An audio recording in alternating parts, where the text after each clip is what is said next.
Izin Yang Mulia, sepengetahuan saya adalah putusan itu dikabulkan dan putusan itu ditolak Yang Mulia. Ada dua aja? Dua, klasifikasinya itu. Terkait dengan putusan gugur, putusan tidak dapat diterima, apakah mengenal seperti itu? Putusan gugur, putusan tidak diterima, maka kemudian itu ada implikasinya kaitannya dengan dicabutnya permohonan pra-peradilan, atau kalau yang gugur itu sudah masuk kepada pokok perkaranya Yang Mulia.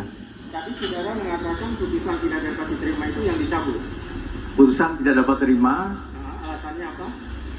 Alasan ya karena tergantung dari konsekuensinya, kan tergantung dari pihak pemohonnya Yang Mulia. Seperti kemarin kasus yang di Jakarta Selatan yang Firly Bahuri dinyatakan putusannya tidak dapat diterima. Saudara mengikuti itu?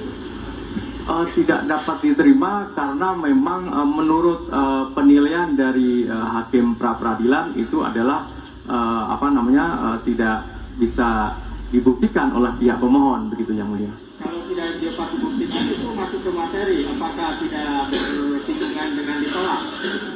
Mohon izin Yang Mulia, maksud saya yang berkaitan dengan dalil-dalil pra-peradilannya Yang Mulia. Kalau permohonan itu misalnya mencampur adukan antara materi pra-peradilan dengan materi pokok perkara, apa putusannya? Tentu putusannya akan sebagaimana saya kembali mengacu ke pasal 2 ya 2 Perma nomor 4 2016 Yang Mulia, bahwa di dalam perma tersebut berkaitan dengan penetapan seorang menjadi tersangka dalam pra-peradilan itu hanya berkaitan dengan aspek formilnya.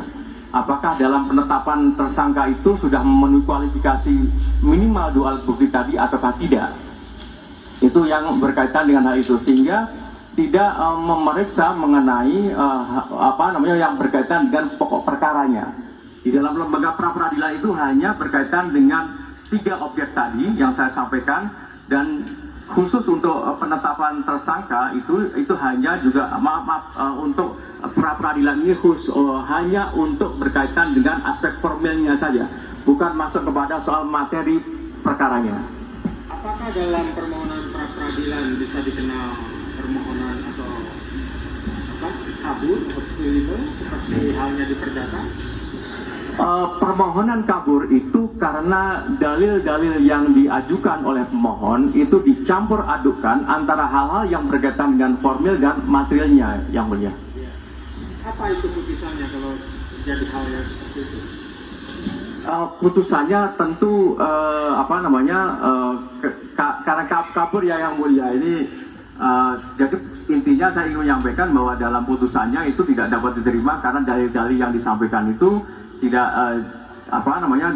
jelas ya, berkaitan dengan aspek yang formil, dan kemudian ada juga yang berkaitan dengan aspek materialnya Yang Mulia. Terkait dengan penyusunan petitum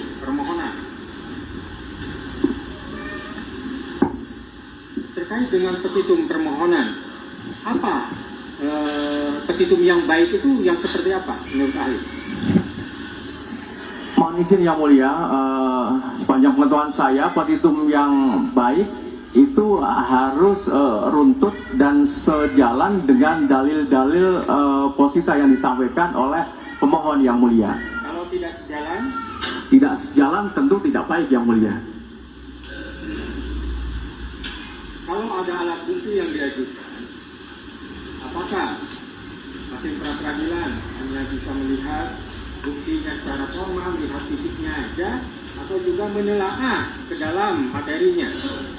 Ya, mohon izin Yang Mulia. Jadi tentu hakim pra-peradilan itu tadi saya sampaikan bahwa yang karena ini adalah menyangkut terkait dengan soal aspek formilnya Yang Mulia, maka proses yang berkaitan dengan objek tadi, soal masalah pembuktian berkaitan dengan permohonan pra-peradilan tadi itu menyangkut soal masalah formilnya. Dalam hal ini adalah kuantitas dari alat bukti itu sudah dipenuhi ataukah tidak. Demikian Yang Mulia. Silakan dilanjutkan oleh termohon.